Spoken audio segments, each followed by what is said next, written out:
앞에 나와 있는 전문가분들뿐만 아니라 여기 방청석에 계시는 분들의 의견을 최대한 수렴할 수 있는 그런 방식을 좀 사용하고자 합니다. 그래서 아마 여러분들에게 질문서가 있을 겁니다. 서식이 있는데 그걸 거기에 의견을 주시면 이 패널들의 발표와 토론이 끝나면 제가 그걸 질문을 하는 형식으로 이렇게 진행하도록 하겠습니다.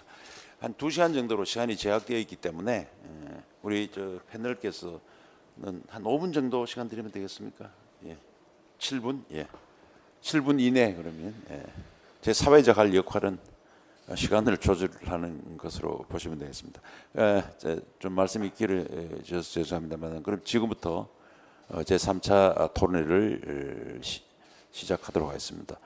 아까 사회자께서 말씀하신 대로 오늘은 정부 측의 김경선 근로기준정책관의 발표를 듣고 그 내용을 중심으로 토론을 진행하겠습니다. 먼저 우리 김 국장님 발표해 주시겠습니까? 예, 정부가 지금 제시한 논의 초안은 이미 언론을 통해서 많은 분들께서 내용을 알고 계시리라 생각합니다. 그래서 오늘 이 자리에서는 아주 간략하게 다시 한번 부연 설명드리는 것으로 하겠습니다. 이번 정부가 제시한 논의 초안은 크게 최저임금 결정 기준에 대한 개편 내용과 결정 체계에 대한 개편 내용 두 가지가 있습니다. 결정 기준은 ILO 협약의 내용을 주로 참고하여서 만들었습니다. 자료 2페이지에 보시면 현행 네모 박스에 현행 그 결정 기준이 4가지가 제시되어 있고요. 개편안은 ILO에서 제시한 것처럼 근로자의 생활 보장적 측면과 고용 경제 상황을 고려하여서 임금 수준, 또 사회보장 현황, 급여 현황, 그 다음에 고용 수준, 기업의 지불 능력, 경제 성장률 등을 추가하는 것으로 제시되어 있습니다. 결정 체계와 관련해서는 다 아시는 것처럼 기본 방향은 현행의 노사 공익의 3자 위원회 방식을 유지하면서 그 과정에서 합리성과 다양성을 제고하는 것입니다. 그래서 최저임금위원회를 구간설정위원회와 결정위원회로 이원화하는 것인데요. 3페이지에 보시면 구간설정위원회는 최저임금의 상하한 구간을 결정하고 최저임금 심의 외에도 구간설정위원회는 연중 상시 운영하면서 최저임금이 노동시장 등에 미치는 영향을 모니터링하고 분석해 나가는 역할로 했습니다. 9명의 전문가로 구성이 되고 위원장은 구간설정위원 중에서 호선하는 방식으로 했고요. 위원을 선정하는 방법은 2가지 안을 제시했습니다. 첫 번째로는 노사정 각 5명씩 15명을 추천한 후에 노사가 순차 배제하는, 그래서 9명을 결정하는 방식이고, 두 번째는 노사정이 각각 추천하는 그대로 9명을 구성하는 방식입니다. 그다음은 4페이지 결정위원회입니다. 결정위원회는 구간설정위원회가 결정한 상한의 구간 내에서 최저임금을 심의 의결하게 됩니다. 최저임금위원회가 이원화됨에 따라서 위원수가 좀 축소 조정되어야 한다는 게 TF의 의견이었습니다. 그래서 2가지로 해서 현행 각 9명에서 2명씩 줄여서 각 7명, 21명 또는 각 5명, 15명 2가지 대안을 생각했고요. 이 선정 방법에 있어서도 지금 국회에 최저임금 개편과 관련된 수많은 법률이 한 70여 가지 법률이 제시되어 있는데 그중에 많은 부분들이 공익위원을 정부가 단독으로 추천하는 것을 이제 폐지해야 된다라는 의견입니다. 그래서 결정위원회의 공익위원회 선정을 국회 추천 또는 노사의 추천을 하는 방식으로 개편하는 내용입니다. 아울러서 이 최저임금 결정에 있어서 기존에도 물론 그 법률이 정한 노사단체가 추천하는 방식으로 해서 청년, 여성, 비정규직 근로자 등 참여하고 있었지만 이런 부분들을 좀 더 명확하게 법률에 명시해서 참여의 폭을 다양화하도록 그렇게 했습니다. 이상 설명을 마치고 기존 전문가 토론 내용도 저희가 정리를 해서 자료에 담았습니다. 참고해 주시면 되겠습니다.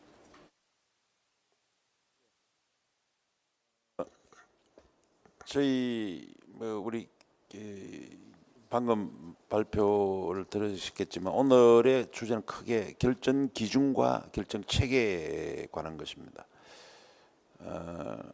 사실 지금까지 언론에 많이 알려진 것은 산입 범위 문제가 논의가 많이 되었습니다만 그 부분은 이미 일단락된 것으로 보고 앞으로 이것을 어떤 기준을 가지고 최저임금을 결정할 것인지, 그리고 지금과 같이 일종의 큰 틀에서의 단체 교섭 방식이 갖고 있는 문제점이 무엇인지에 대한 고민들을 결정 체계라는 이 문제로 좀 발표를 했습니다. 이 모두에 말씀드린 대로 이것은 최저임금심의위원회에서 자체적 연구한 권고안을 정부가 수용하는 내용이라는 점을 먼저 말씀드리겠습니다. 다시 한번 말씀드리겠습니다. 오늘 토론은 시민단체가 먼저 좀 의견을 주시고 전문가와 언론이 거기에 다음으로 이어지는 이런 방식으로 진행하도록 하겠습니다. 우리 황정혜 대한은퇴자협회 회장께서 먼저 발표를 해주시겠습니까? 예.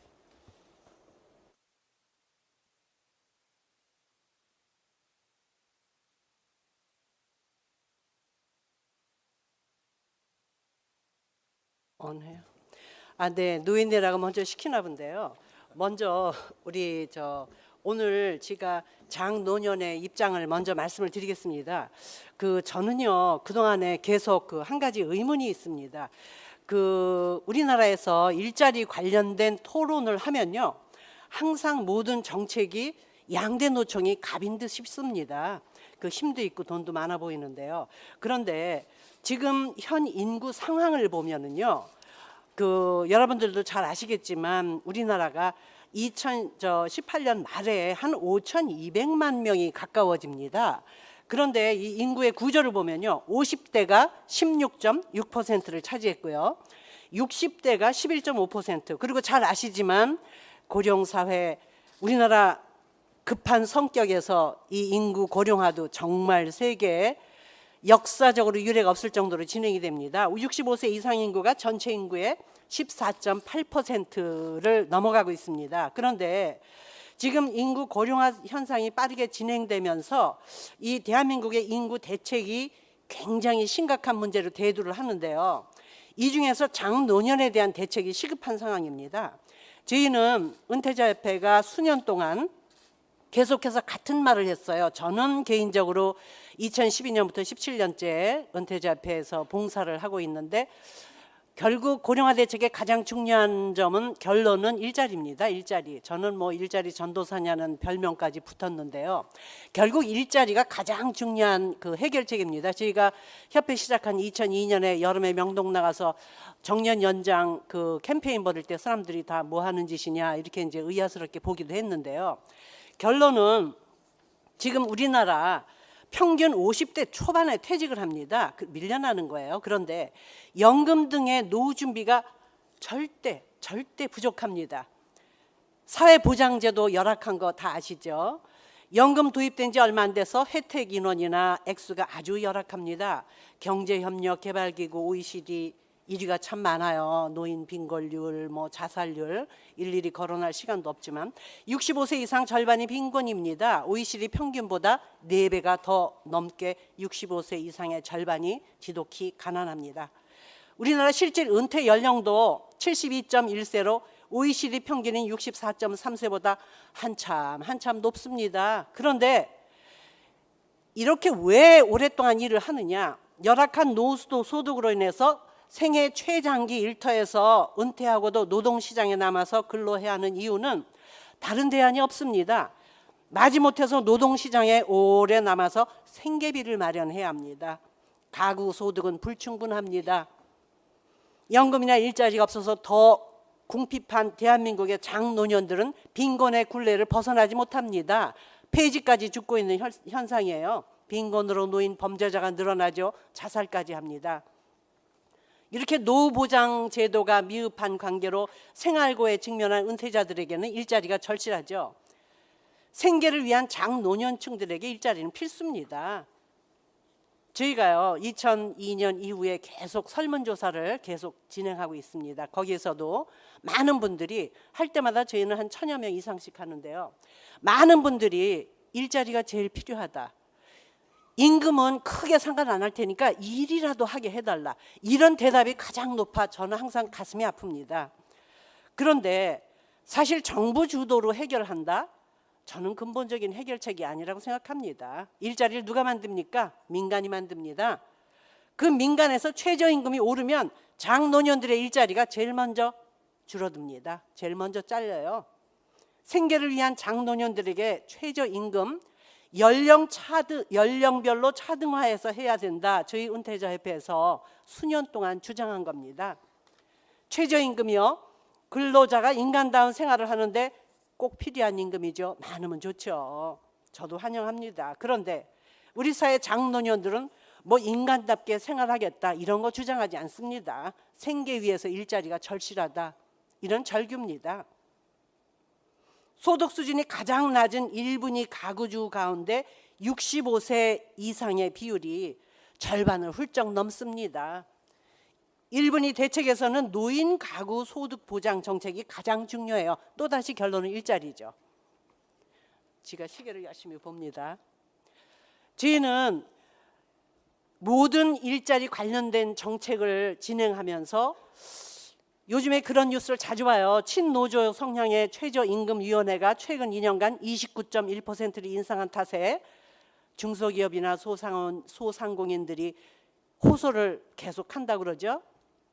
전문가 토론회를 시작으로 노동자와 사용자 의견 수렴 절차를 밟겠다고 하네요. 최저임금 결정체계 개편을 놓고 경영계와 노동계가 또 으름장을 놓고 서로 삿바싸움을 하는 것 같습니다. 그런데요, 한국노총, 민주노총, 양대노총 그분들은 최저임금이라도 받아야 하는 정도로 생계가 정말 막막한 그런 빈곤층 계층인지 참 의문입니다. 현 노동계 대표는 그렇게 배고프지 않은 사람으로 알려져 있죠. 그들의 주장이 과연 모든 근로자들의 대표인가 싶습니다. 그리고 아까 말씀드렸지만 이렇게 숫자가 많은 대한민국의 장노년층, 정작 일자리가 절실한 장노년층과 일터에 관한 논의를 해보신 적 있으십니까? 먹고 살기 위해서 일해야 하는 장노년층들은요, 당사자들의 의사를 반영해 주기를 정말 원합니다. 정치인들 툭하면 청년 하는데요. 청년 좋아요. 청년이 우리나라 희망입니다. 근데 인간들은 누구나 다 나이를 먹죠. 지금 청년들도 지금 마련한 장년들의 정책 곧 혜택이 옵니다. 근데 정치인이나 정책 입안자들은요, 눈에는 그분들은 그 많은 대한민국의 장노년층은 안 보이는지 무시하는지 invisible 취급을 받습니다.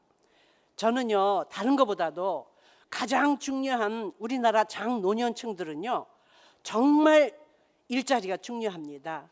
얼마나 중요하냐면요, 요즘 자살까지 하는 분들 많지 않습니까? 제가 은퇴협에서 17년째 봉사합니다. 고령화 대책, 일자리.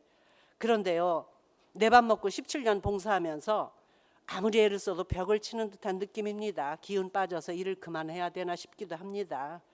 내 밥 먹고 파리 가서는 OECD 본부까지 달려가 미팅했죠. 결론은 또 일자리입니다. 노인 빈곤율, 자살률 1위만 나오니까 OECD 미팅하고 나면서 뒤통수가 뜨뜻하더라고요. 우리나라 정말 기적을 일군 나라입니다. 우리나라 대한민국의 장노년층 정말 물불 안 가리고 피땀 흘리고 일했습니다. 그분들의 지금 최후의 수명 연장, 내 축복 아니면 그 나라 재앙이겠죠.